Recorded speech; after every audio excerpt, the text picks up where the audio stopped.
It's football. I've been watching it for 40 years. Are you kidding me? You're listening to Winning Cures Everything.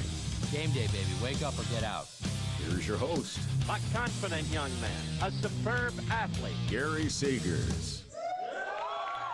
Good morning. Good morning. Welcome in. Winning Cures Everything. It is the Sunday, September 4th edition of the show. I am your host, Gary Seegers. Of course, you can follow me on Twitter at GaryWCE. Hopefully, everybody had a good opening to the college football season.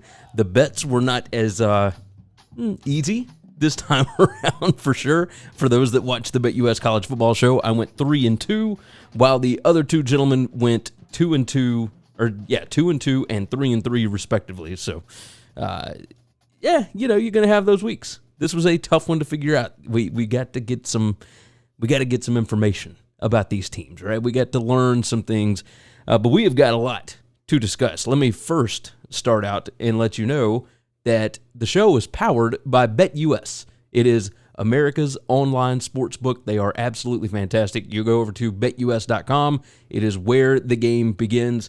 That is where you need to go for all your sports gambling fixes, right? You need to gamble in a game.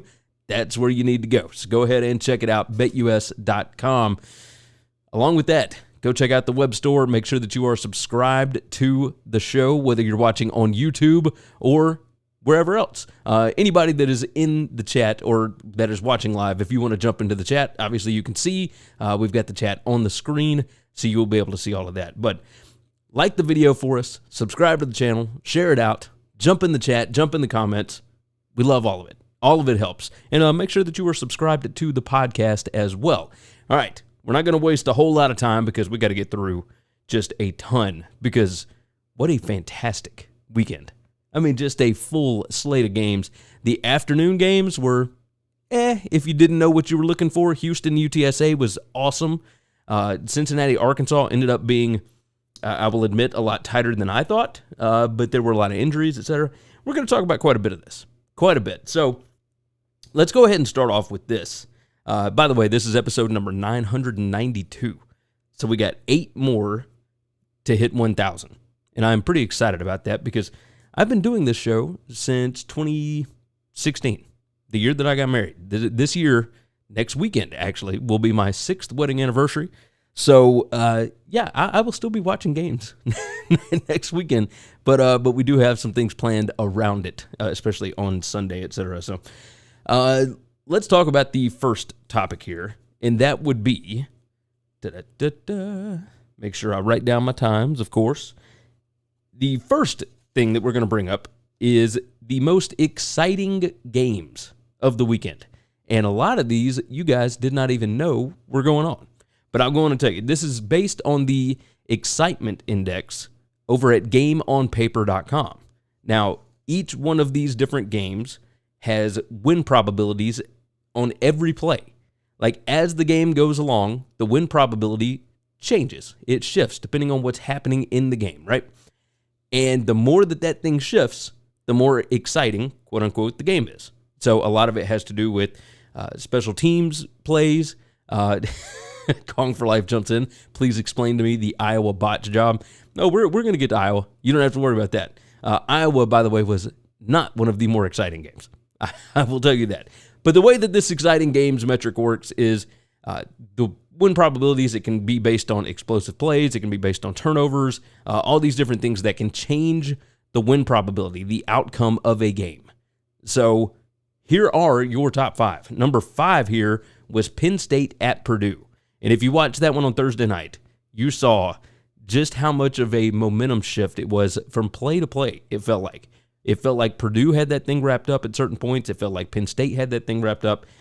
And just as Purdue seemed to have won the ball game late, they decided not to run it and gave Penn State life, and they took advantage. So Penn State, number 5. Number 4, West Virginia at Pitt. That one got an 11.33. Penn State and Purdue, by the way, was 10.96 on the excitement index. West Virginia Pitt, 11.33. Yeah, I mean, it changed drastically over and over and over again because you couldn't figure out who exactly was in control of that ball game. So the pick six really, I mean, that swung things just way, way, way over. William and Mary at Charlotte was number 3. That is 11.54 on this, and it wasn't particularly close. I think the issue here was that Charlotte was expected to win the game, but nothing. They could not get anything done with that offense. Without Chris Reynolds, this is a bad, bad football team. Number 2, St. Francis at Akron. Now, this one, Joe Moorhead, congratulations. Joe Mo got it done. Pretty awesome, I thought. But yeah, that was a 13.7 on the excitement index. And then number 1 was Bryant at FIU. That one also on a Thursday night. Mike McIntyre does, in fact, win his debut down at FIU, but that was last second, had to win based on an interception in overtime. I think on a 2-point conversion. I don't remember because I could not find the game to even watch it. But yeah, those are the top 5 most exciting games. And there were so many more exciting games this weekend. God, it was so awesome. So I was surprised that Houston UTSA didn't make this list, but Liberty and Southern Miss, all of these, just unbelievable. All right, we're not going to talk about the most dominant wins because, my God, there were 1,000 of them, right? It was just a ton of dominant wins. And what we're going to do instead is talk about the most unlikely wins. And I'm not going to spend long on this, but I will tell you. Number 5, Indiana 23, Illinois 20. Indiana had a 10% post-game win expectancy in this game based on these statistics. But this is turnovers, right? Turnovers. Akron 30, St. Francis 23. That was an overtime game. We already talked about that with Joe Moorhead. Akron was outgained, outplayed, out everything in this game. 8% win expectancy for Akron in that one. Liberty 29, Southern Miss 27. Liberty had a 7% win expectancy at the end of this game. Old Dominion 20, Virginia Tech 17.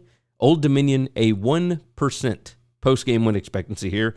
And San Jose State 21, Portland State 17 on Thursday night. A 1% post-game win expectancy for San Jose State. Portland State kind of dominated that football game. All right, let's get into actual games. Let's talk about what actually went on Saturday, and some of course on Friday night, but we'll talk about the big one first. Ohio State taking on Notre Dame, and I bet this one didn't go the way that the majority of you thought it would, did it? This was 21-10, Ohio State wins at the shoe, but I will tell you, I didn't see this at all. Now, I didn't bet on this game, but man, let's pop this thing up here. Let's look at some of the stats. Offensive yards per play, obviously Ohio State won that. Total yards, Connick said Louisville, direct opposite. Yeah, I don't even have Louisville to talk about, but we can chat on it at the end of the show. Total yards, Ohio State, 410 to 283. Neither team had a turnover. Both teams had 13 third down attempts. 53.85% is what Ohio State hit. Scoring opportunities, that's drives inside the 40. Ohio State with 5 of those to only 3 for Notre Dame. Notre Dame's offense could not get anything going outside of that one drive that they were really successful on in that first half. 4.2 points per scoring opportunity for Ohio State, and they had a little bit better field position. You look at the stat sheet, it kind of looks like they dominated. This was a different kind of win, and Ryan Day did tell us, like he said, this is what we're going to do, right? We have to establish the line of scrimmage. He said it earlier in the week, and I don't think anybody really paid attention to him. At least I didn't, because you see all those weapons, you see what they're doing, and you think, now this is what we expect is the Rose Bowl, right? And yeah, they're going to be a little soft, but that's okay because they'll make up for it with explosivity, right? But they didn't. There was no explosiveness. Now, obviously, it is important that we mentioned Jackson Smith and Jigba, of course, went out in this game. He had 2 catches for 3 yards. It was strange, right? Because we don't know exactly what's going on there. I'm curious, you guys that are in the chat or that are watching live, I'm curious what your thoughts were on this offense. I mean, they ran the ball. Like, they decided that they were going to go to the line of scrimmage, and they were going to make this thing. They did it on defense, which, by the way, Jim Knowles' defense, how awesome was that? It's like they have already got this thing figured out. It was a fun ball game to watch, just schematically, right? Looking at the Ohio State receiving, Xavier Johnson here, 2 receptions, 34 yards. He had that 1 touchdown. This was a former walk-on. He thought he was going to shock everybody. I saw all the stories afterwards when he came in as a freshman. But, man, just awesome. Like, just awesome to see him get that opportunity to make that play like that. C.J. Stroud, I was not overly impressed with. 24 out of 34, 223 yards, and 2 touchdowns. Like, I'm not going to say pedestrian. How about working like? That's a very working man evening at the office, right? It was pretty good. Now, on the other side, Notre Dame, all the props in the world. All the props in the world for them because they were able to do things defensively. They dared Ohio State to run the ball. They dropped back multiple guys over and over. They dropped 2 safeties. The only time that I bet Al Golden really wishes he had something back was, of course, the double safety blitz when C.J. Stroud hit him over the top, right? That's the one, and that's the one that, of course, went to Xavier Williams there. But yeah, Xavier Johnson. I still don't know exactly what to make of either one of these teams because I still don't think Notre Dame is very good on offense. I knew that they would have plans on defense, but also wonder if maybe Ohio State went out to prove something more so than to just win the football game. I don't know if that makes a whole lot of sense. I think Ohio State had plenty of opportunities. I just don't think that they took advantage of those. And if you're telling me that Jackson Smith and Jigba is the only way that this offense is explosive, I just can't buy that. Like, it really doesn't make any sense to me. So, either way, Ohio State gets the win, and we'll jump off of that one and move over to the Florida Gators because we do have Crispy jumping in who said, hey, man, do you think this Florida loss really hits Utah's playoff chances? And I'm not going to lie. Like, yeah, I think it hurts because I think that you needed a win like this on the resume. Now, of course, you've got USC, you've got Oregon, but Oregon getting absolutely blasted, which we're going to hit on that in a minute, definitely didn't help things, right? Now, I mean, obviously, you win the rest of your games, yeah, you're probably going to make it into the playoff, I would imagine. But, man. All right, so Kane Cards jumped in. I should have avoided FAU. Week 1 was more of a testament of how bad Charlotte is, not FAU being good. Yeah, I got caught on that one. All right, let's move over to the Gators here. In this, third rushing touchdown of the night for Anthony Richardson. This is via Kendra Douglas over at WESH here, but just that was the game-winning touchdown. That was the one. That was the thing. Let's look at some of the stats here. Scroll it back down here. So Florida. Let's discuss the stats. 7.83 offensive yards per play for Florida. 451 total yards to only 446 there. Only 1 turnover for Florida to 2 for Utah. Utah had a better third down percentage. Florida went forward on 4th down twice and got both of them, which you can do when you got a dude like Anthony Richardson. 7 scoring opportunities, 7 drives inside the opponent's 40 for Utah to only 4 for Florida. But Florida had 5.25 points per scoring opportunity to only 3.86 for Utah here. And Utah, their starting field position was 10 yards better than Florida's. I mean, that is just absurd. Anthony Richardson is just a different kind of dude. I hesitate to compare it, but man, does he remind you of Cam Newton, the way that he can throw the ball, the way he can pass it. And I'm so curious, what was it about Dan Mullen's offense that wouldn't allow Anthony Richardson to just explode. Because I'd said last year that I thought Anthony Richardson was the better quarterback, and I have talked all offseason on the BetUS show, on here, etc. When Billy Napier was hired, that offense that Billy Napier runs with Rob Sale is tailor-made for a quarterback like Anthony Richardson. It highlights all of his best features, all of his best qualities as a quarterback, and hides some of the deficiencies. So if you're Dan Mullen, who was there last year, why would you not reshape that is the sign of a good coach, is reshaping the offense to fit it around the talent that you've got. I just don't understand how. And yes, Anthony Richardson is another year older now, etc. But just completely different here. Utah, the story of the game here is just you get first and goal twice and come away with 0 points. Now, I understand that you're on the road, but I mean that's the story of the game. That's how you lose that game. 29-26 final, and you had 2 goal line opportunities that you did not score on. I mean, that is brutal. Absolutely brutal. But yeah, looking at, of course, the win probability, et cetera, this was, a pretty exciting game because it went back and forth, as you can see there on the screen. This is via GameOnPaper.com. They keep up with all this. I mean, the expected points, both of these offenses were great. They were awesome. Salt of the Earth jumps in, play with what you got. Yeah. Kane Carrs jumped in. I agree, Gary. Mullen can recruit quarterbacks. Why was Emory Jones playing last year? That's the question. And yeah, Emory Jones may have been a little bit better passer last year, but man, you better reshape that offense. Like Dan Mullen, you figured out a way to make Nick Fitzgerald successful. I mean, what are we talking about? Like Joe Moorhead couldn't figure out a way to do that. I mean, just unbelievable.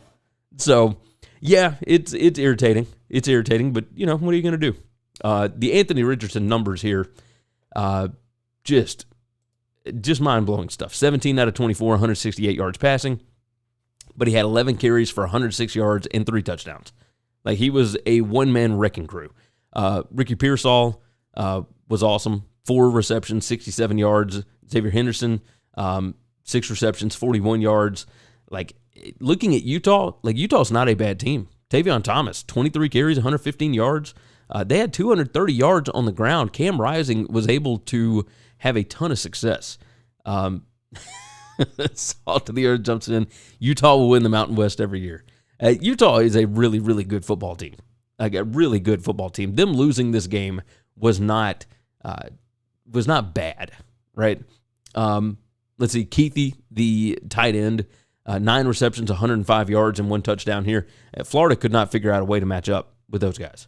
Their defense, the Gators' defense, could not stop Utah at all. So, yeah, that's why you try and run the clock out towards the end of the game there when you haven't scored yet, right? There's a lot of weird things. It's interesting.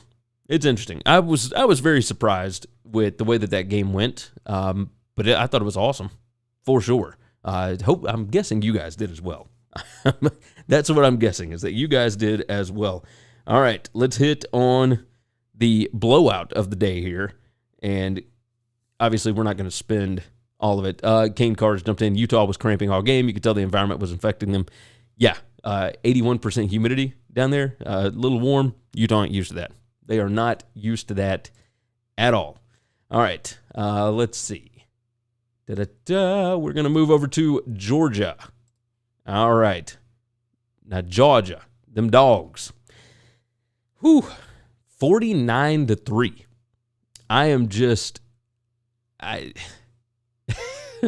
I thought that maybe Oregon could keep this thing close because I thought all of the new guys coming in, and I should have known better because Alabama does this year after year.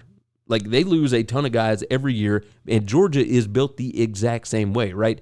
Think about all the games last year where Georgia had an opportunity to bring in guys and let them play in mop-up duty. And, of course, they've got some experience. Of course, these guys have been in big-time spots. Maybe not big-time spots, but there wasn't a point in this game that was a big-time spot after, like, the first quarter. Like, if you just dominate, you don't have to worry with it, right? I wonder. I really wonder. Let's look at the stats. I don't know why we would have to. I mean, God. 9.29 yards per play to only 5.44 in favor of Georgia. 571 total offensive yards to only 313. Georgia had no turnovers. Oregon had 2. Georgia, 9 of 10 on third down. Like, they were never in an uncomfortable position, ever. I mean, it's just mind-blowing. Bo Nix did not look good. Georgia, 9 scoring opportunities. They scored 5.44 points per scoring opportunity. They scored touchdowns on their first 7 drives, and then just kind of sat on it. I mean, it's just unbelievable. Big Alex jumps in. Do you still have West Virginia going 5-7? I saw you impressed by us despite the loss. I'm going to have to recalibrate. I've got to go through my power ratings this evening. So we will see. It kind of depends on everybody else too, not just West Virginia. But yeah, Georgia, I mean, this is when I look at what Stetson Bennett was able to do in this game, like I've talked not glowingly about Stetson Bennett, right? And I still think that he's not great, but he is more than serviceable. Like, I think he's a great college quarterback, and he can make some outstanding plays. That play that you just watched is just mind-blowing, what he was able to do to get that touchdown pass. But Georgia looks like they are going to die. I don't think Oregon needs to worry too much because this is just a different level. In the Pac-12, they're going to be fine. But, man, Bo Nix, like, against we've seen it over and over and over again, and luckily, I didn't bet this game, but, man, I thought it would be competitive, right? When I was asked about it, I said, Oregon, I think they can bang with them on the offensive line and defensive line. Like, I think they can do it. Salt of the Earth jumps in. Is Bennett the real deal? Man, he should be. He's been there for 18 years, it feels like. I mean, I think he's really good. I think he's really, really good, and I think he has developed insanely well under Todd Monken. But as far as Oregon goes, Bo Nix, throwing my hands up. I don't know what that was. I thought him going back with Kenny Dillingham might help him develop a little bit. I thought a change of scenery might be good for him, and it was not. I mean, it was not at all. The top dudes in this game here, Bo Nix, 2 interceptions, 21 out of 37, which, by the way, how bad does Ty Thompson have to be if Bo Nix playing like that doesn't get out of the game? Right? And I understand that they are trying to build this offense, etc., but that is just rough. Stetson Bennett, by the way, 25 out of 31, only 6 incompletions, had 368 yards of passing offense and 2 touchdowns. He was awesome. Kong for Life jumps in 49-3. It looked like NFL versus a high school team. Georgia made Oregon look like practice. Yeah. That's what I'm saying. The tiers of this sport are so completely different that I don't think Oregon has a whole lot to worry about, right? If Ohio State went and played against an NFL team and they get just thrashed, right? The same score, 49-3. Are they not going to be as good as they are in college football because they went and got thrashed by somebody that's obviously light years better than they are and more talented? I don't think it necessarily means anything for the rest of the season. So let's jump out of here. Let's hit an ad right quick, and then I'm going to hit North Carolina and App State on the other side. Let's check out some things you should know about. Visit winningcureseverything.com to find everything you need to know about us, including full shows in video or podcast form, gambling picks, merch, the gear we use, and more. If you want more content from me, Gary, visit BetUSTV.com. I host the How to Gamble on Sports show and, from August through January, the BetUS College Football show. You can subscribe to both on YouTube. If you haven't already, subscribe to the podcast on Apple, Spotify, or whatever's your favorite podcast app. And if your app allows it, leave a 5-star written review. Visit the Winning Cures Everything web store to get all kinds of football shirts, hats, hoodies, mugs, and more. Visit winningcureseverything.com/store to see what all we've added. And now, back to the show. All right. North Carolina 63, App State 61. What?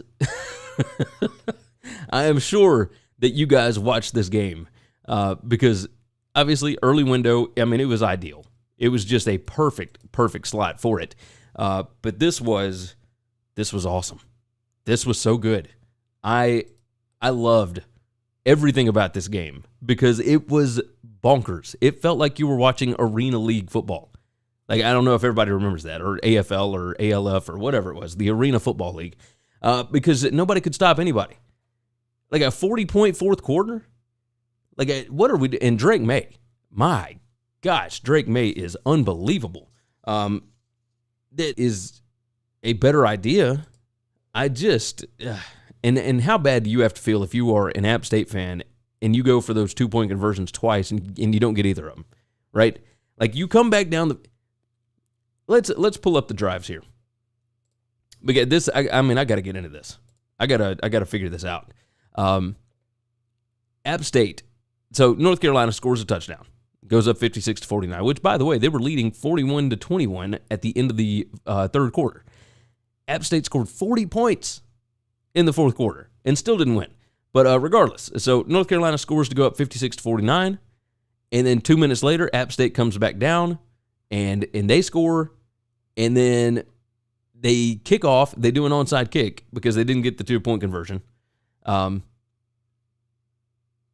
then North Carolina returns the kickoff, and App State comes right back down the field. They're at their own 35 with 28 seconds left. And, you know, I'm just so confused as to how you could lose that game. And part of it, I mean, obviously it's because North Carolina's offense was just awesome. Let's pull up the stats here. 8.1 yards per play for North Carolina to only 7.3 for App State. App State 649 total yards. I mean, that North Carolina defense could not stop anything. To only 567 for North Carolina. Both teams had a turnover. Both teams had quite a few third down tries, which, you know, you do. North Carolina, 64% third down conversions. Big Out said they probably won't play a better team this year. I don't know if you're talking about App State or North Carolina. Fourth down percentage, North Carolina went for it once on fourth down, and they got it. App State went for it twice, and they got it on one. So, scoring opportunities. App State had 9 of them. 9 drives inside the opponent 40. They only had 5.44 points per scoring opportunity. North Carolina had 6 points per scoring opportunity on 8. North Carolina also had that special teams touchdown, and both teams started, their average field position was on their own 30. Like, they had pretty good field position. I was talking App State will play won't play a better team this year. Maybe not. I mean, they got some tough competition in the Sun Belt, but I'll tell you this, it's not like they played a tough defense. They will face tougher defenses. I will tell you that. Salt of the earth, UNC looked like a Big 12 team. Well, they look like a past Big 12 team to me. Big 12 actually plays a little bit of defense now. That scheme, yeah, Salt of the earth jumps in. His defensive scheme was bad, talking about Gene Chizik.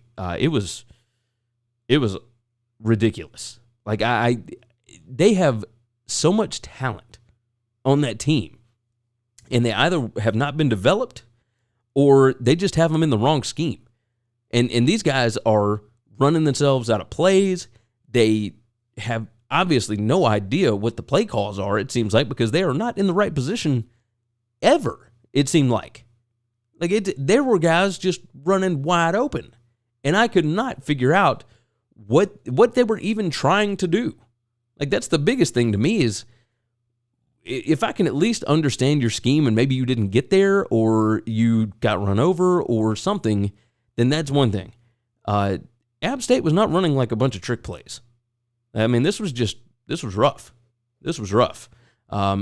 looking at the stats on this game, Drake May, I'm going to say it again, he 24 out of 35 for 352 yards, 4 touchdowns, no picks, and running the football, 12 carries, 76 yards, and 1 touchdown. North Carolina overs is going to be a thing. Like, everybody's going to be jumping on these. But, man, he is the real deal. Like, I cannot believe that this was a competition. How good is Criswell that's backing him up? Like, I'm shocked at this game. Shocked at this game. Just unbelievable. Big Ounce, they'll be okay, they'll okay some better Ds, but they won't play an offense close. North Carolina, they've got a little bit more talent on that side of the ball than people realize, I think. Yeah, no, they've certainly got talent. And Phil Longo, which, by the way, props to Phil Longo. Absolutely fantastic offense that he's running. It doesn't necessarily give your defense a whole lot of time for rest. However, it does give you a whole lot of cushion.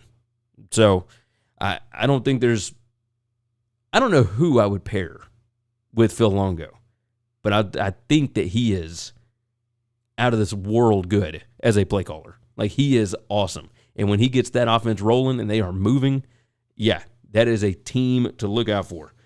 Let's move over to the other side of the state. Or maybe not the other side, but you guys get the point.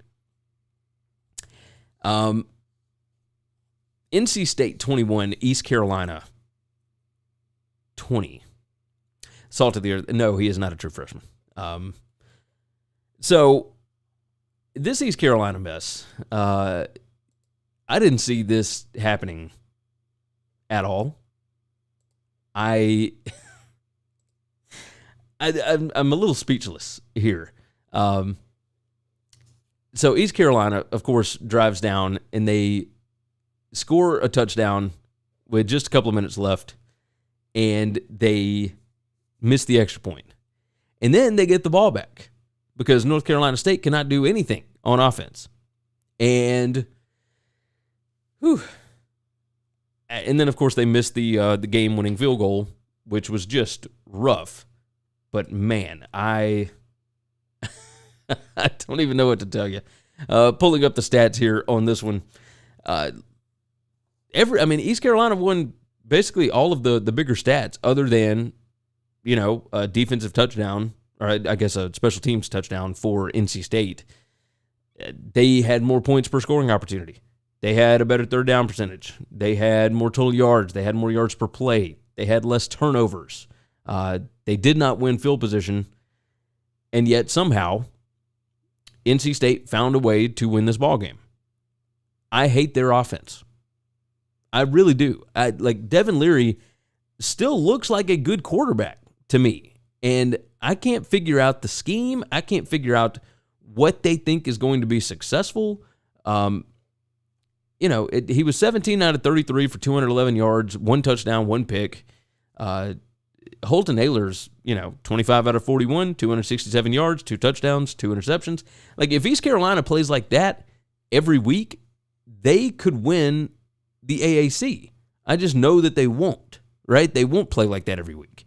So, I don't know. You guys give me your thoughts on this. Big Ounce jumped in. East Carolina and West Virginia both missing opportunities to propel their programs to new heights. It takes me back to the good old days. Yeah, that's really what it is. East Carolina is a fun team, and I like Mike Houston, but there was some questionable time management, and there were questions all over the place. I look at this, and I don't know how. Like, NC State was up 21-7 at the half, and then they come out and do nothing. Turnovers and going for it on 4th down and don't get it. Like, they should have dominated this game from a talent perspective, definitely. But Dave Doran, like, if you're ACC teams, why do you continue to go do these? Like, what is the purpose? Why would you continue to go play these road games? And I understand, like, some of them are 2-for-1s and whatever, but you are making it more difficult on yourself to go and do these road games at, somewhat respectable G5 programs within your state who obviously hate you and they get worked up to be able to beat you. Like you give these guys motivation because they didn't get to go to your school or whatever, or they feel like the little brother or something. It's added motivation, and then you get to go to their house and they get to play you at home with their fans. It's just a bad idea. Overall, bad idea. I didn't like anything that NC State did. Offense, defense, anything. I had NC State, I think, winning 10 games this year. And I bought into the hype because I love that defense. I do. They are vicious. That is a violent defense. And I don't get it. Big Out said exactly why West Virginia doesn't play Marshall. Yeah. Why would you? West Virginia is a P5 team. P5. They question, whatever. Quote unquote. I don't like it. I don't like NC State right now. ECU surprised me a little more than I didn't think ECU was going to be very good this year, based on the guys that they lost, and I don't think Holton's a great quarterback, but obviously he showed up pretty good in this one. So we'll move off of that. Let's try and move this thing along. We're already 35 minutes into this thing, and I have still got a ton of games to hit on. Let's move over to Arkansas and Cincinnati, and man. You want to talk about a game. You want to talk about something fun here. Fayetteville is awesome, right? Like, Fayetteville is just an awesome, awesome place. But, man, this jump pass, KJ Jefferson, they had control of this game early, since Arkansas did. And they started getting dinged up a little bit, and they got dinged up a little bit in the secondary, and when they did that, it gave Cincinnati a little bit of time to be able to figure things out. Like, Arkansas could have put them away. Instead, they went up 14-0. Early third quarter, probably should have tried to go up. This was let's look at the stats here. Cincinnati won yards per play. They won total yards. Arkansas had less turnovers. Trey the Wave jumps in. James Madison is a playoff team. Hey, they look like it, didn't they? They did. So third down percentage was the same. Cincinnati went for it on fourth down and got it. Arkansas never did. Cincinnati had 9 drives inside the opponent 40. Only had 2.67 points per scoring opportunity. Cincinnati had better field position. Arkansas, 5.17 points per scoring opportunity on 6 scoring opportunities. KJ Jefferson didn't look super comfortable towards the end of the game. I think he got dinged up a little bit. This was a weird game because I thought Arkansas would be able to handle them on the line of scrimmage, and they did. But at the same time, like, Cincy found a way to stay in this game. Like, they handled adversity really, really well. Looking at the overall box score here. Now let's look at team stats. So just basic numbers. Arkansas, 224 yards rushing. That's 5 yards per rush for them. Cincinnati, 113 yards rushing on 31 attempts. That's 3.6. But when you look at the passing, that's where it really ticks up, right?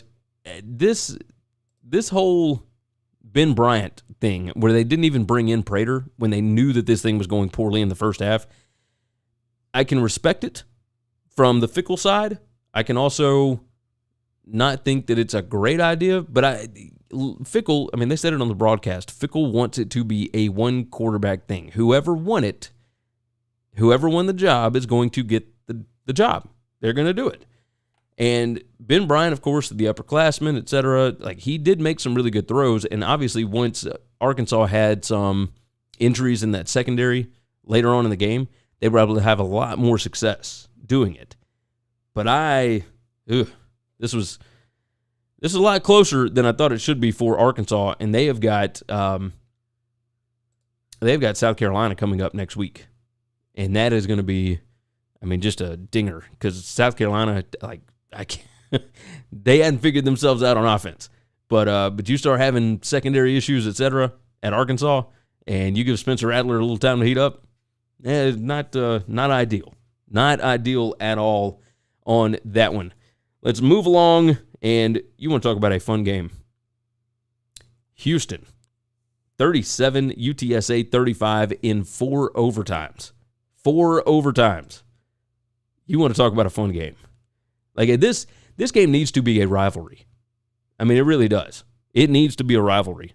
The Clayton Tune overtime 2-point conversion where he just dives for the pylon, like that is putting yourself on the line.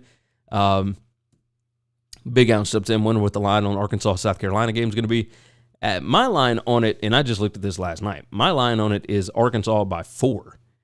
I have no idea what is going to come out in Vegas because there are so many flaws on both of these teams that who knows? Look at the stats for Houston and UTSA. UTSA, almost 2 more yards per play than Houston. They were up in this game 21-7 entering the fourth quarter and let it get away from them. I mean, just brutal beat here. 441 yards total offense to only 346. Both teams had a turnover. Third down tries, Houston had 21 of them and hit over 61% of them. Fourth down tries, UTSA had 2 of them and didn't hit one. UTSA had 5 scoring opportunities, their drives inside the opponent 40-yard line, only 3.4 points per scoring opportunity, and 6 points per scoring opportunity on the 4 that Houston had. UTSA slightly better field position. This was a fun game. I mean, you see the back and forth in this win probability. I mean, it's so awesome. This was such a fun atmosphere. The Alamo Dome was rocking. That crowd made it absolutely brutal, absolutely tough on Houston to figure out.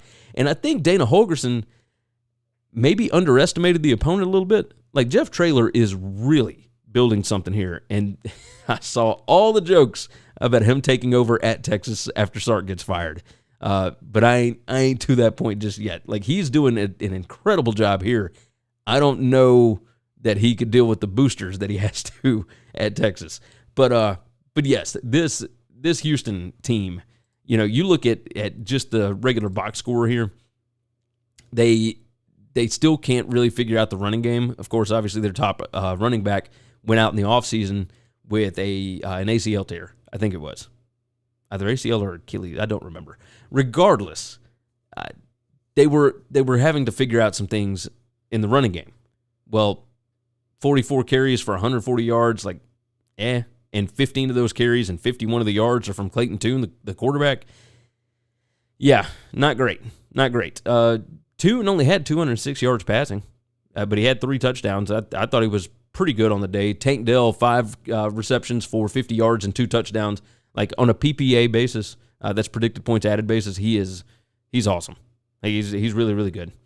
This team, both of these teams are awesome. And now UTSA gets to face Army on the road this week, and Houston gets to play at Texas Tech. So this should be a lot of fun. A lot of fun.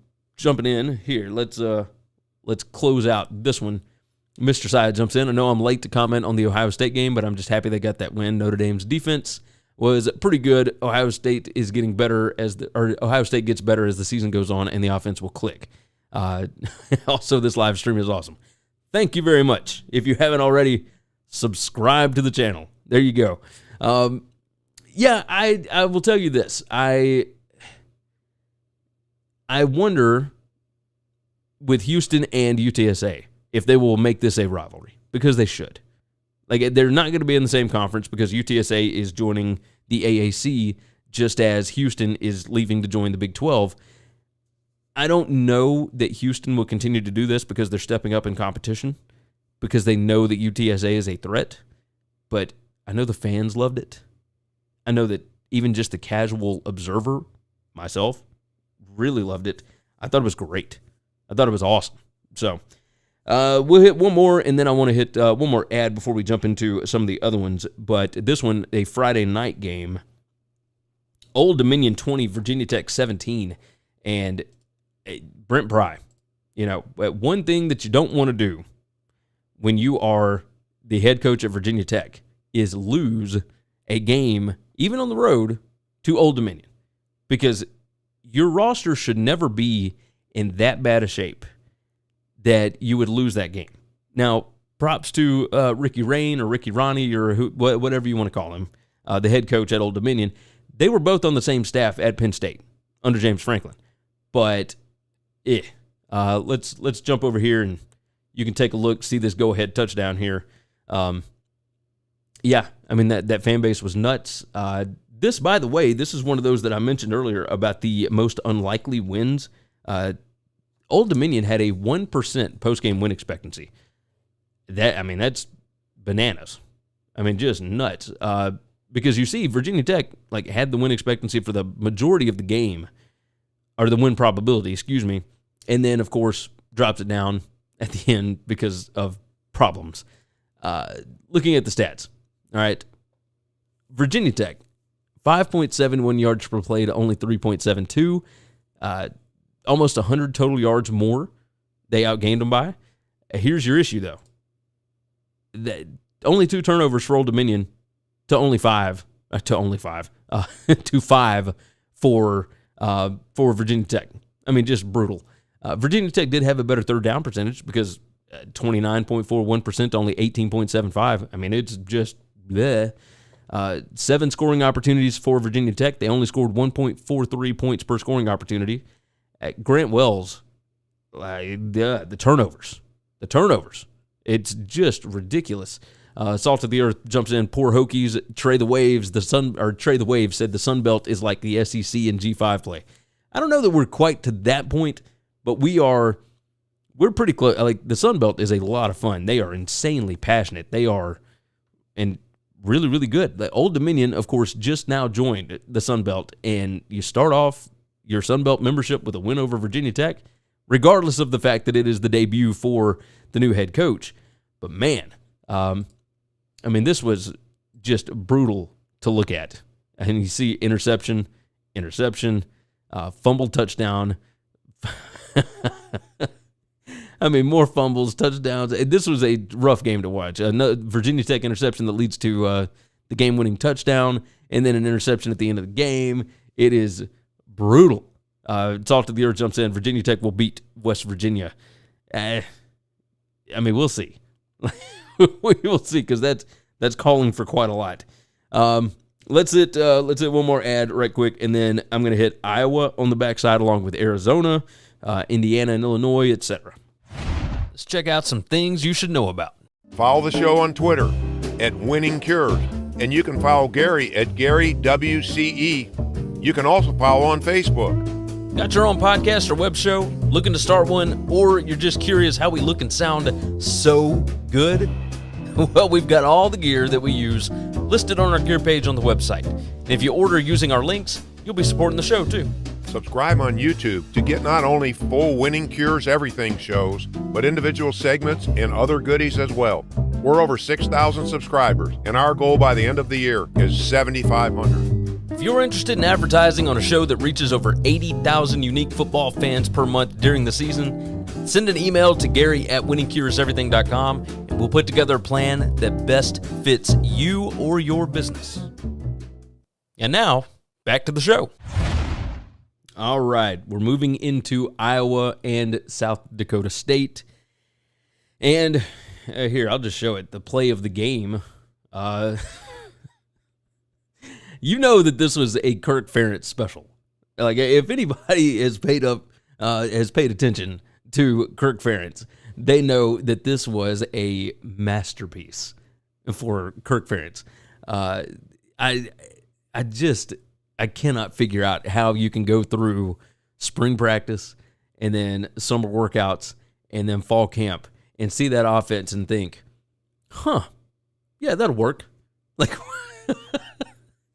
They beat the South Dakota State, obviously lost some talent last year.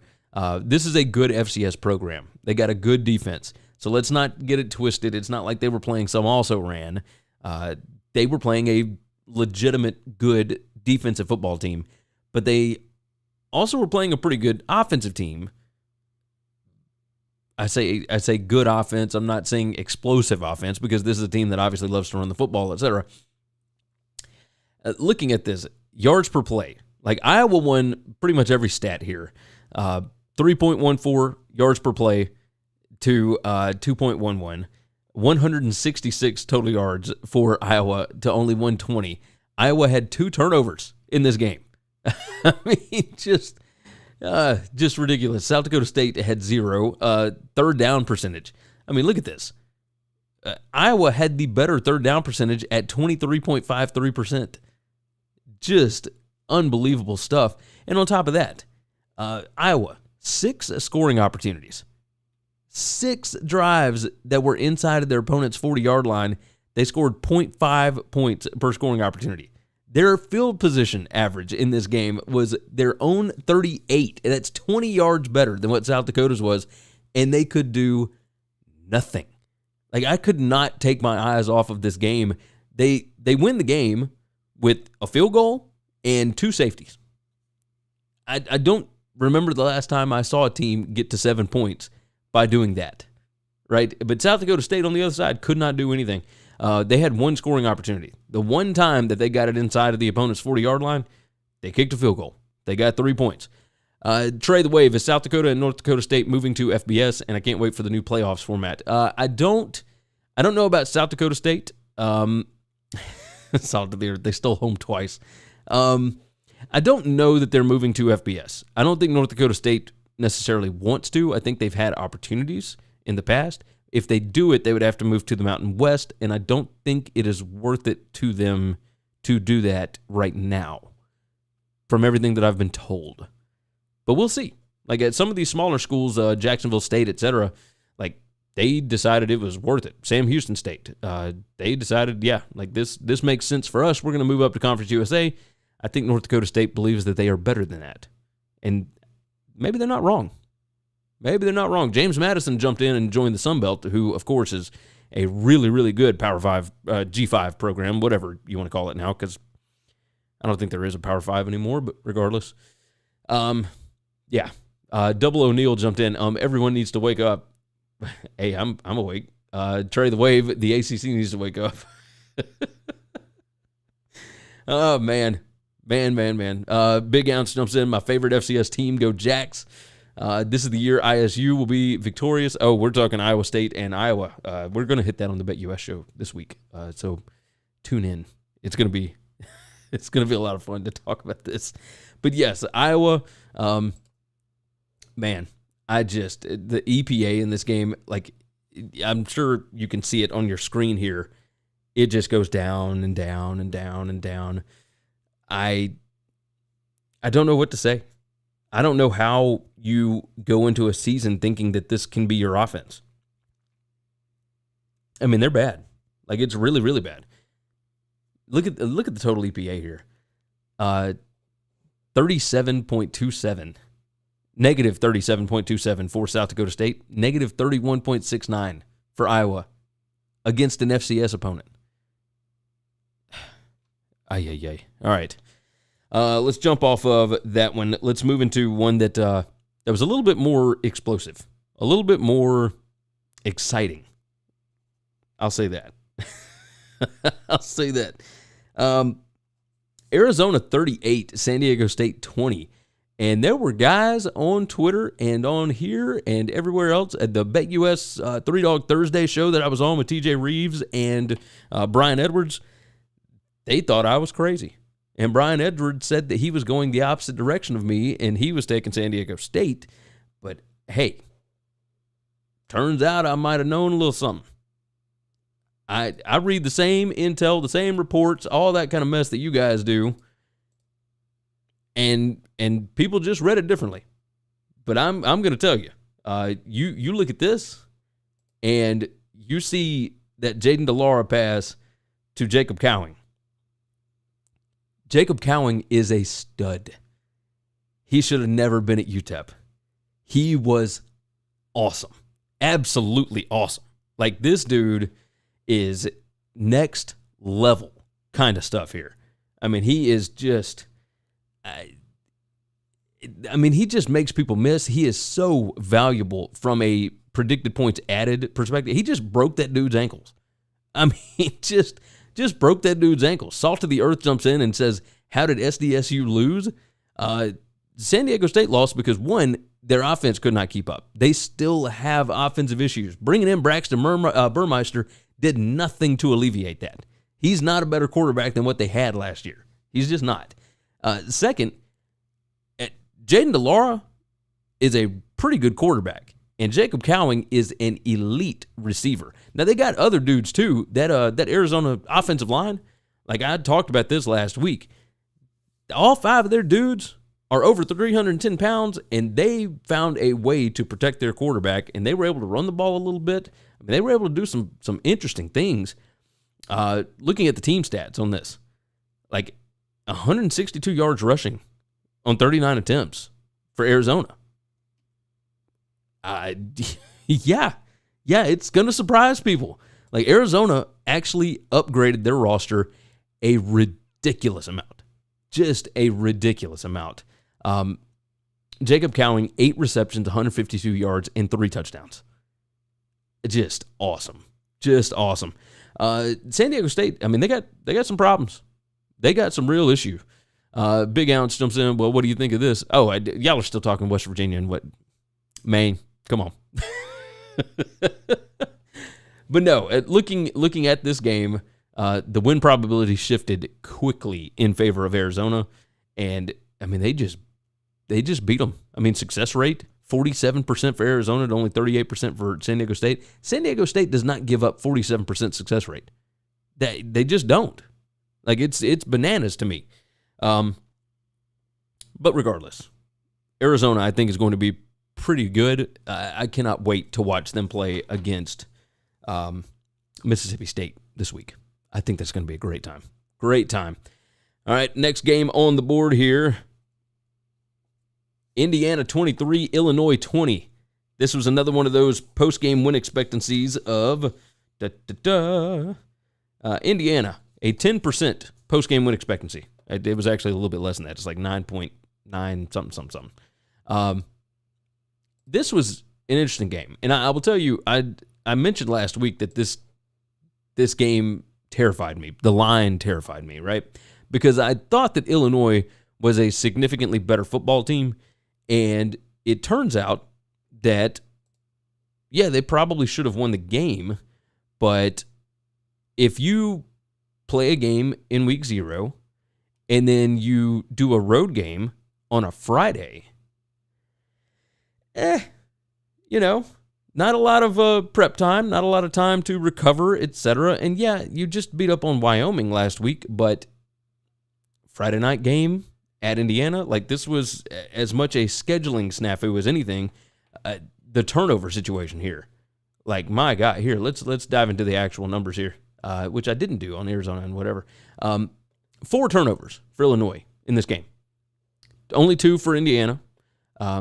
451 total yards for Illinois, and I see that my yards per play stat didn't pop up.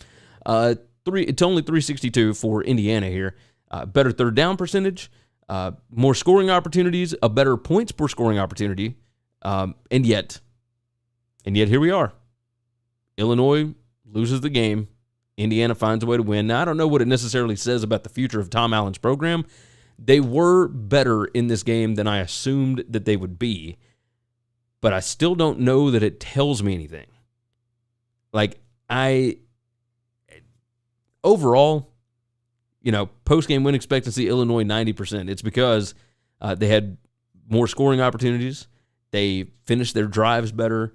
They had better field position. They had a better third down percentage. They had more total yards. They had more yards per play. The only issue was the turnovers. That was the problem. It's just so frustrating. I can't imagine being an Illinois fan after watching that, because you think that you've got some things figured out, and they didn't. I mean, look, you can see it on the chart here. I mean, they were expected to win the game for the majority of the game. 42% success rate to only 33%. 5.23 yards per play to only 512. Just so ridiculous. By the way, Connor Bazelak, let's talk good about Indiana for a minute. Connor Bazelak was awesome. I mean, he was really good in this game. I did not expect it. But 28 out of 52, 330 yards, 1 touchdown, 1 pick. Sean Shivers, not great. 15 carries, 28 yards. Indiana still doesn't have much of an offensive line here. I'm curious how they're going to, well, I know how they're going to be able to win games is you're letting Bazelak throw deep, right? Like 11 receptions for Camper for 156 yards. DJ Matthews, 7 receptions, 109 yards.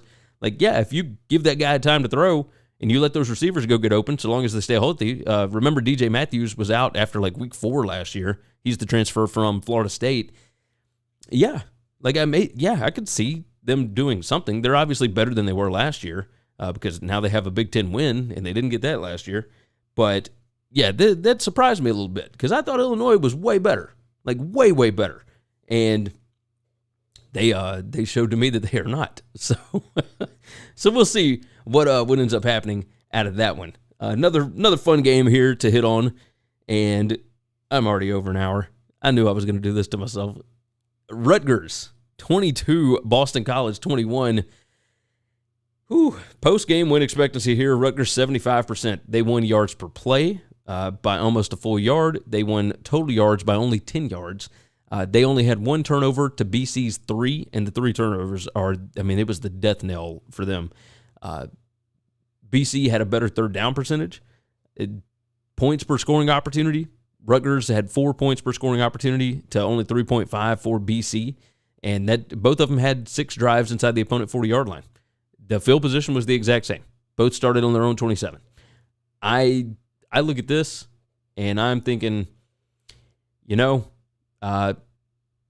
is interesting. Greg Schiano and what those guys do, they find some of the most unlikely ways to win football games, and they continue to do it. And I will tell you this.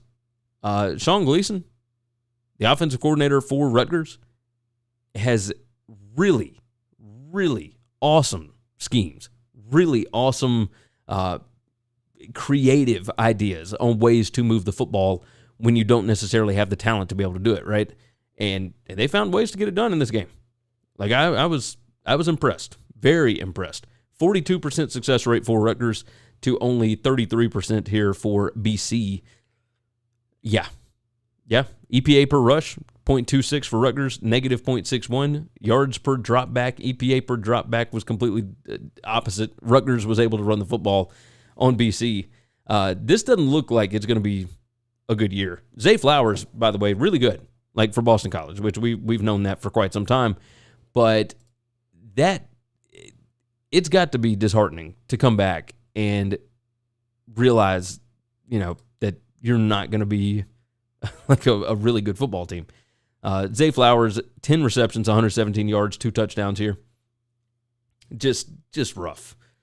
Because they probably should have won this game. And you go look at, what ended up happening. I mean, Rutgers kicks a field goal to go down by 6.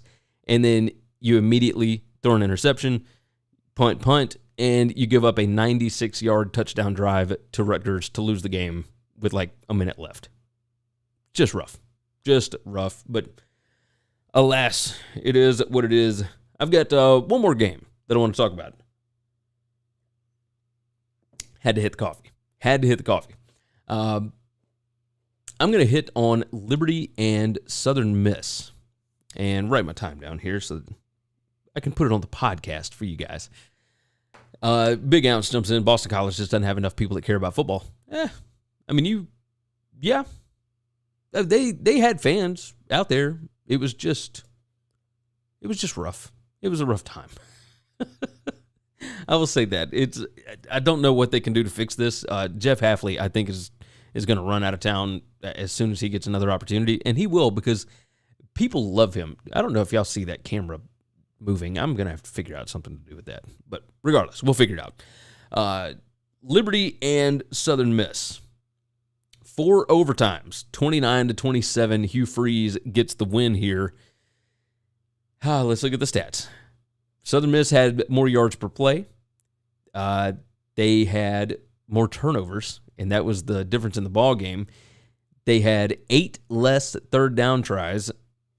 Liberty had a 40% third down success rate, or not success rate, but a conversion rate on 20 attempts to a 25% on 12 attempts. I like Will Hall, the coach at Southern Miss. I like him a lot. I think he's really innovative. I think he's a great coach. Liberty had a 7% post-game win expectancy in this game, and the field position, like Southern Miss started drives on their own 37. They had one defensive touchdown. The points per scoring opportunity was bananas, but that Southern Miss quarterback went out with a concussion. Now, anybody that paid attention to this team last year would know that they had issues last year with the quarterback position and ended up having to play Frank Gore at quarterback. And Frank Gore Jr. is a running back. And yet, here we are. We're doing the same thing because Keys went out with a concussion. And, of course, it's not like he was great. I mean, he had 8 pass attempts. He completed 4 of them, and he completed 2 of them to the other team. So he had 2 interceptions there. But Lowe comes in, and on his first pass, throws a pick. And then they yank him. Will Hall takes him out, and Frank Gore Jr. comes in as the dude. Look at 32 carries for 178 yards and 2 touchdowns. Like, he was the driving factor behind this team actually having a chance to win this game. Charlie Brewer went out with an injury and had his arm in a sling. So I see Salt at the Earth jumped in. Brewer time in Liberty. Salter was pretty good. Bennett, not so good. Bennett had 2 interceptions for them. Like, both of these teams played 3 guys under center. I mean, just ridiculous. Big Ounce, did Frank Gore retire? I don't know, but I know his son is playing for Southern Miss and is basically the star guy. So this was an interesting game. I mean, you see the 2-point conversion try that failed in the 4th overtime. Like, how nuts is this? Both of these teams missed field goals in the first overtime. Like, they get 2 overtime, and they can't hit the field goal, and then, of course, you're doing the back and forth, and it was rough if you're a Southern Miss fan. I will tell you that. But overall, like, a fun ball game. Confusing. Oh, by the way, the win probability, this is another one of those super exciting games, right? You can see up here the game excitement index. They got a 10.65 up there. And, it just went back and forth over and over. You see the line there, which I'm sure you can see it flashing on the screen if you're actually watching on YouTube. If you're listening on the podcast, thank you. Go subscribe to YouTube as well. That way you can actually see this. But it just went back and forth, and that win probability is what makes the game excitement index shoot through the roof, right? The expected points added here, you could see just when Brewer went out, I mean, it just tanked for Liberty, and it was kind of the same thing for Southern Miss. Like, when they did not have a quarterback, it was rough. Success rate on this, by the way, Southern Miss 48% to 41% for Liberty. Yards per play, Southern Miss 5.72 to 5.22. There were ways that Southern Miss could have won this ballgame. There were ways. Let's try and hit on some of the let's hit on some notes. Maybe we can do that, like just random stuff that maybe other games that I haven't gotten to talk about. If anybody in the chat wants to ask about any of them, my opinion on games that happened, I would gladly do so now for at least another couple of minutes or so. Moving through week 1, TCU, Colorado, I mean, TCU should be better than that. Colorado, man, those fans, I mean, as soon as the game got a little bit out of hand, gone. They were out of here. That was just rough. Texas A&M had 2 60-yard touchdown passes, I think, for the first time under Jimbo Fisher. Now, lightning delays, etc. That game ended up taking like 8 hours, but still, that's a weird one. Kansas beat Tennessee Tech 56-10. That was brutal. Duke looks pretty good. Charlotte, I mean, just yuck. Without Chris Reynolds, they are a bad football team, and I'm all the hype about Will Healy. Very curious. Trey the Wave, how about James Madison? Yeah, James Madison, what was it, 44-7 over Middle Tennessee State? I don't know if that says more about James Madison or more about Middle Tennessee State. Like MTSU, well, excuse me, they're not state anymore, Middle Tennessee. Salt of the earth, Texas Tech lost their quarterback, collarbone. Is that official? Is that a real thing? I got to figure that out right quick. Tyler, I think he broke his collarbone again last year, or not again, but I got to look this up. Let's see. Donovan replaces Tyler Shuck after.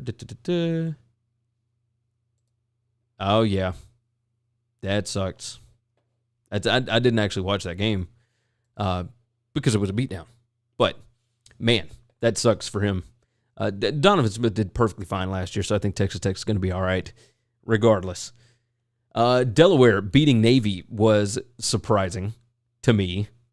I don't know if you guys saw that, but Navy, their drive chart, like half of their first 8 drives, I think 4 of them ended with fumbles. Just, yeah. Air Force is going to be really good again. Surprise, surprise. I picked them to go 10-2 this year. Oklahoma, looked pretty. Dylan Gabriel putting up numbers in Jeff Lebby's offense. Where have we seen this before, right? Miami looked good in their debut. Marshall looked all right without their running back. Michigan plays a powerhouse non-conference schedule. Yeah, I mean, UConn, Hawaii, Colorado State with a new coach. That's not all their fault, though. Remember, UCLA was scheduled to play them, and UCLA backed out. So part of that's on UCLA. Regardless, I mean, you just beat the teams you're supposed to beat. Like, Michigan can afford a weak non-conference schedule because they got to play Ohio State and Michigan State and Penn State and Iowa and whoever. Like, Michigan can do that. BYU whooping South Florida was a little bit shocking. I mean, I knew South Florida was going to lose, but not by that much. Damn. Damian Hernandez, yeah, you are right, my friend. You are right. That was something that I did not expect here. Looking at I mean, they whipped them quick too. I mean, it got ugly fast in this game. Looking at the drives, yeah, both had 11. BYU, I mean, they just, 78% of their available yards they gained in this. It's just brutal, just ugly. I mean, if you're Jeff Scott, what are you going to do, right? I mean, he has got major issues there. I thought they'd be better with Gary Bohannon at quarterback, and they were not. I mean, Bohannon, you you look at some of these numbers, it ain't great. He only ran the ball 3 times for 28 yards, threw it 30 times. I don't know if you want Bohannon throwing the ball 30 times. Don't think that's a great idea. Puka Nacua played for BYU. I noticed that last night, and, part of the reason why I picked South Florida against the spread here, didn't think they would win, but I thought, they could keep this to like 10 points because I thought BYU might just want to get in and get out with a win.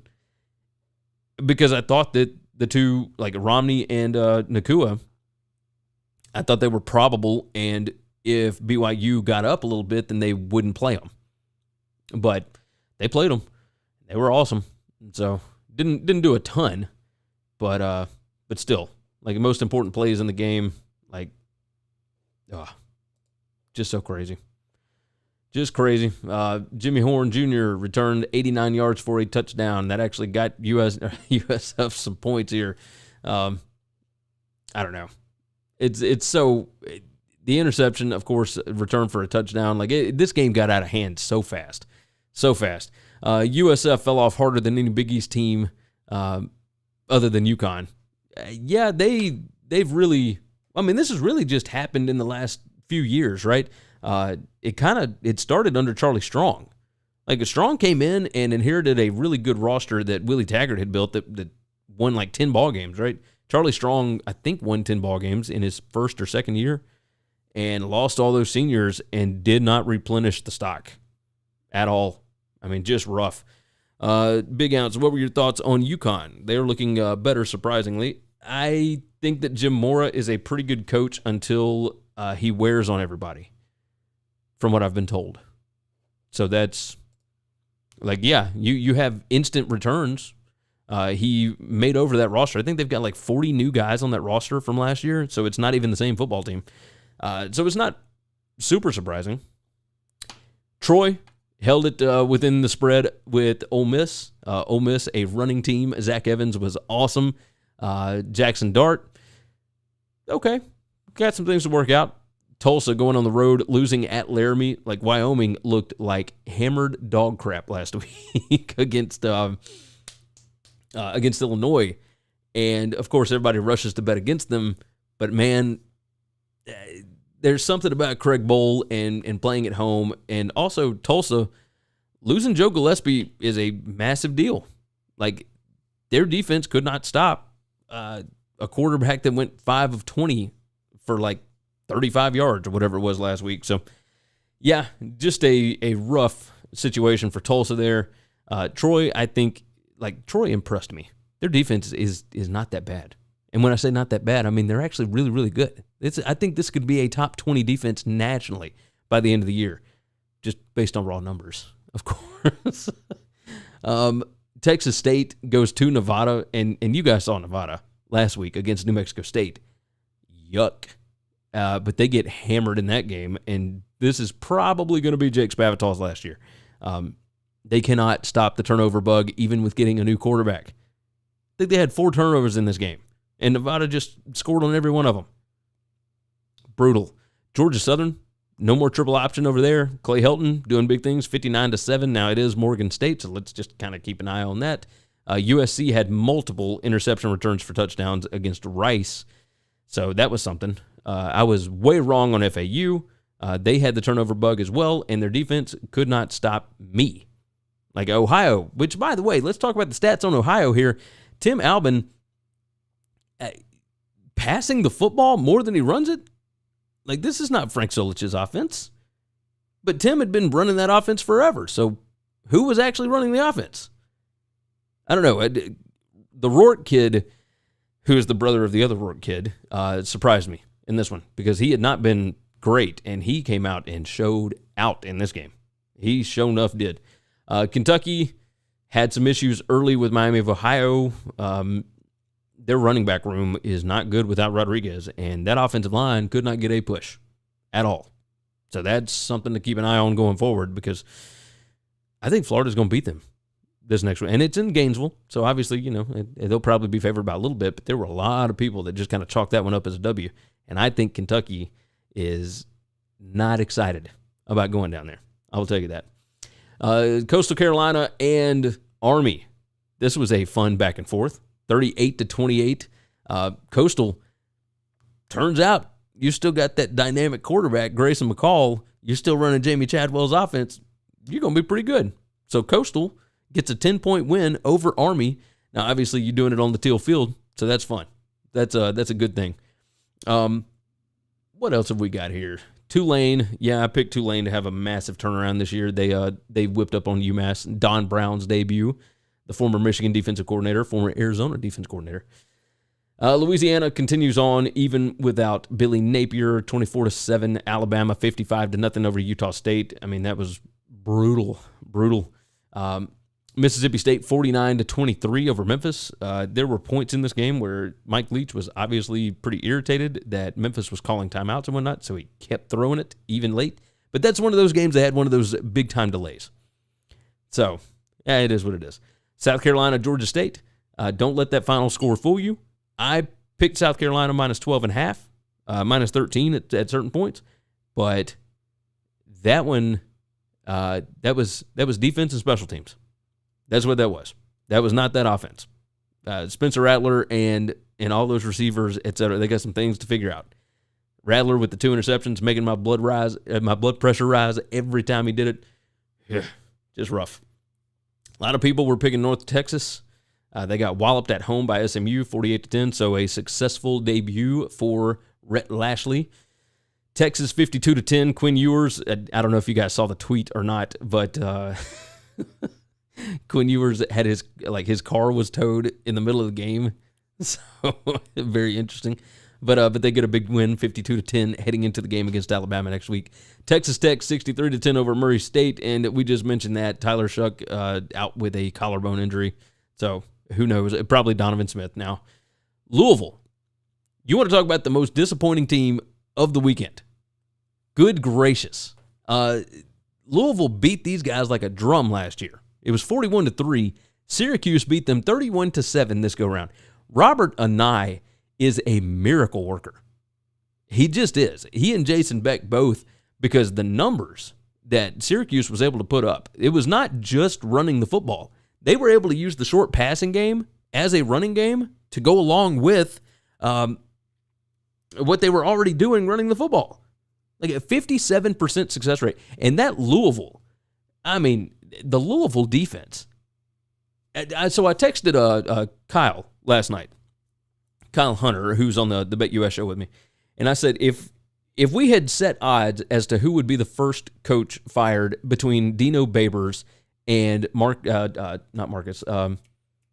Satterfield. Marcus Satterfield is the South Carolina coordinator. Scott Satterfield, if we had set those odds as to who would be the favorite to be fired first, Dino Babers would have been like a minus 400 favorite. And a loss like this from Louisville, that defense was putrid. Like, here's something that you can look at. Syracuse. This right here. 8.33 yards per drop back. That is Syracuse. With a quarterback, Garrett Schrader, that is not a good passer. He never has been. He wasn't good at throwing the football when he was at Mississippi State. He is known as a runner. And yet, 8.33 yards per drop back. I mean, just, that's 92nd percentage. Like, unreal. Just ridiculous what they were able to do. And Louisville could not finish drives. They couldn't finish drives, and they couldn't stop them. And I just, look at the total EPA here. Syracuse, plus 21.2. Louisville, minus 12.01. This went so off the script that I was expecting. Salt of the earth jumps in. Louisville looked completely lost. Their defense, there's one play, I think I tweeted it out last night, but there's a play where the linebacker is watching the play, and you can see it developing. Like, Schrader is going to run into the end zone. And you see it developing, and he gets impatient, and he's looking around, and he just decides to run to a side. It was this number 11 kid, and he runs into the pile, and Schrader just has a wide open. I mean, it was mind-blowing to see how lost these guys were in this game. And I ended up having to turn it off at one point. I mean, when it got to 24-7 is when I turned the game off, because I could not deal with it. Couldn't deal with it. Natalie jumps in. Congrats on winning first round of 3 Dog Thursday. Yeah, I'll be back on 3 Dog Thursday on BetUS TV this week. I'm excited. I went 3-0. Brian Edwards, I think, went 1-2, and right now TJ is 0-1-1. So we'll see what ends up happening with them for sure. But yes, moving along, we'll hit on just a couple more. Boise State. Whew. I picked Oregon State to win this game when I was doing my previews. And then the more that I talked about them and kind of went over this team, I went backwards on it, and I picked Boise State against the spread this week. Luckily, I did not have a bet on it or anything like that. I just had people that were asking. But yeah, I was way off. Boise with 3 turnovers in that first half, and it went downhill quick. Washington State, again, going to be a really exciting team to watch, 24-17 with that new quarterback, Cam Ward. Washington, with a competent offense, looks completely different. 45-20 winner over Kent State. I love Michael Penix in this offense with Kalen DeBoer. Obviously, when Indiana had success a couple of years ago, it was with DeBoer as the OC and with Penix as the quarterback, and now they're both at Washington. So, Western Kentucky, 49-17 over Hawaii. I said it last week. I will say it again. it is going to be a long rebuild for Hawaii. Just because this ain't a great Western Kentucky team. Like, Western Kentucky beat Austin Peay 38-27 last week. Hawaii at home didn't even put up close to that and could not stop Western Kentucky. So, it is what it is. All right. You guys have been absolutely fantastic. I appreciate all of you for watching the show. Please share it out. Tell your friends about it. All that good stuff. I will be back here every Sunday morning at 10:30 a.m. Eastern Time, along with the Tuesday show and Thursday show. They'll come out on Tuesday and Thursday afternoons. So I was saying Monday morning, Wednesday morning and Friday morning, but we're going to get them out as early as humanly possible. Don't forget the BetUS College Football Show, where we have done big things to start off the season. Make sure that you go subscribe over there. There is a link in the description for that. Also, this show, Winning Cures Everything, is powered by BetUS. That is where the game begins. It is America's premier online sportsbook. Go give them a visit at betus.com. Make sure that you sign up, etc. Subscribe to the channel if you've not already. Salt of the Earth, great show. I do appreciate that. You guys have been fantastic. You guys are awesome, and I really appreciate you for watching on week 1. It is my first year of doing the recaps in a solo setting, and I am excited about it. I want to see us grow. I want to see it continue to do big things, so hopefully you guys do as well. With that said, let's go ahead and dive out of here. Go ahead and tell your friends. Make sure you subscribe, like this video, and jump in the comments afterwards. Let me know what you thought of these games, because I'm just one man. I would love to hear some critiques. I want to hear some differing opinions. All right, you guys do what you do. Take care of yourself, take care of each other, and hopefully all of your tickets cash this week. Thanks for listening to Winning Cures Everything. Make sure and subscribe on YouTube or your favorite podcast app, and make sure to leave a nice 5-star review. You can follow Gary on Twitter at GaryWCE, and the show is at Winning Cures. Be sure to check out the merch in our web store and share the show.